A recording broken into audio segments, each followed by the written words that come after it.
Good morning बच्चों। आज मैं आपको आपके हिंदी की पाठ्य पुस्तक आराध्या का पाठ 3 पढ़ाने जा रही हूँ। हमने अपनी पहली वीडियो में पाठ 2 पढ़ा था। आज हम पाठ 3 पढ़ेंगे, बुलबुल के बच्चे। बच्चों, अब हम अपना पाठ शुरू करते हैं। ध्यान से पढ़िए। बुलबुल का एक जोड़ा था। उसने एक बगीचे में अपना घोंसला बनाया। बगीचा बड़ा सुंदर था। उसमें आम, अमरूद, नीम, जामुन तथा संतरे के बहुत सारे पेड़ थे। आम के पेड़ पर बुलबुल का घोंसला था। घोंसले में बुलबुल के अंडे थे। आम का पेड़ बुलबुलों और उनके अंडों को अपने ऊपर देख बड़ा खुश होता। वह सोचा करता कि एक दिन अंडों से बच्चे निकलेंगे। छोटे छोटे बच्चे जब ची ची करेंगे तो कितना आनंद मतलब मजा आएगा। वह बुलबुलों की मीठी बोली सुनकर प्रसन्न होता था। प्रसन्न मतलब खुश होना। कुछ दिनों बाद अंडों से छोटे छोटे 3 बच्चे बाहर निकले। बुलबुल का जोड़ा उन्हें देखकर बड़ा प्रसन्न हुआ। आम के पेड़ ने भी बच्चों के बोलने की आवाज सुनी। उसे भी बड़ी खुशी हुई। आज तो सभी बहुत प्रसन्न थे। पेड़ों के पत्ते भी मुस्कुरा रहे थे।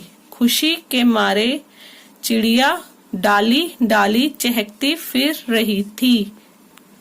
चहकती मतलब खुशी में गाती। धीरे धीरे बच्चे बड़े होने लगे। बुलबुल का जोड़ा खेतों में दाना चुगने चला जाता। आम का पेड़ बच्चों की देखभाल करता। वह उनकी मीठी आवाज सुनकर खुश होता था। बच्चों, ये कहानी एक बुलबुल के बच्चे की है। बच्चों, एक बगीचा था। उसमें बहुत सारे पेड़ थे, जिसमें एक आम का पेड़ भी था। आम के पेड़ पर एक बुलबुल का घोंसला था। बुलबुल के घोंसले में बुलबुल के अंडे भी थे। आम का पेड़ उन अंडों को अपने ऊपर देखकर बड़ा खुश होता। वह सोचता था कि जब इस अंडे में से बच्चे बाहर आएंगे और उनकी चींची की आवाज से उसे कितना मजा आएगा। उनकी मीठी बोली सुनकर उसे कितना आनंद आएगा। जब बच्चों कुछ दिनों बाद अंडों से बच्चे बाहर निकले तो बुलबुल का जोड़ा और आम का पेड़ उन बच्चों के बोलने की आवाज सुनकर बहुत प्रसन्न हुए। उनको बहुत खुशी हुई। उनको देखकर सभी मुस्कुरा रहे थे। पेड़ों के पत्ते भी मुस्कुरा रहे थे और चिड़िया भी गाना गा रही थी। जो धीरे धीरे बच्चे बड़े होने लगे। बुलबुल का जोड़ा खेतों में दाना चुगने चला जाता और आम उनके बच्चों की देखभाल करता और उनकी मीठी मीठी आवाजों को सुनकर खुश होता था। जब बुलबुल का जोड़ा बच्चों को चुग्गा देने आता तो बच्चे ची ची का शोर मचाकर अपनी चोंच खोल देते। बुलबुल उनके मुंह में चुग्गा डाल देती। चुग्गा पाकर बच्चे शांत हो जाते। शांत मतलब चुप हो जाना। अब तीनों बच्चे थोड़ा बहुत चलने योग्य हो गए थे। योग्य मतलब लायक हो जाना। वे घोंसले से बाहर आकर पेड़ की शाखा पर चलते और घोंसले में लौट जाते। शाखा मतलब डाल। एक दिन साय के समय एक बच्चे ने पंख फड़फड़ाए और उड़ चला। शेष दोनों बच्चे भी उसे देखकर यूं ही पंख फड़फड़ाकर उड़ गए। शेष मतलब बाकी बच्चे। तभी बुलबुल का जोड़ा चुग्गा लेकर उड़ता हुआ आया। घोंसले में बच्चे ना पाकर वे चींची करके रोने लगे। सभी पेड़ पौधे, पत्ते तथा अन्य पक्षी भी उदास बैठे थे। इतने में जोर से आंधी आई। रात का समय होता जा रहा था। अंधेरा बढ़ने लगा था। प्रातःकाल का सूर्य अपनी लालिमा लिए उदित हुआ।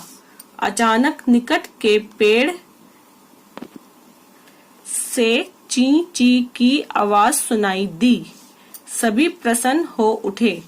तीनों बच्चे बैठे अपने माता पिता को पुकार रहे थे। पुकारना मतलब बुलाना। बुलबुल का जोड़ा तुरंत उनके पास गया और उन्हें गले से लिपटाकर खूब रोया।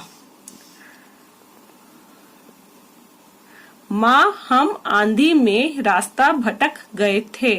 भटक गए मतलब भूल गए थे। अब हम तुम्हें छोड़कर नहीं जाएंगे। तीनों बच्चे बोल उठे। सभी पेड़ पौधे, फूल, पक्षी मुस्कुरा उठे और खुशी से झूमने लगे। इसके बाद बच्चों क्या होता, जब बुलबुल का जोड़ा बच्चों को चुग्गा देने आता तो बच्चे अपनी चोंच खोल देते और बुलबुल उनके मुंह में चुग्गा डाल देती और चुग्गा पाकर बच्चे चुप हो जाते थे। जब बच्चों वो थोड़ा चलने योग्य हो गए तो वे क्या करते थे, वे घोंसले से बाहर आकर पेड़ की डाल पर चलते और घोंसले में वापस लौट जाते। एक दिन क्या हुआ बच्चों कि साय का समय था। एक बच्चे ने पंख फड़फड़ाए और उड़ चला। उड़कर देखा उसने और वो उड़ चला। शेष दोनों बच्चे ने भी उसको देखकर वैसे ही उसकी तरह उड़ गए।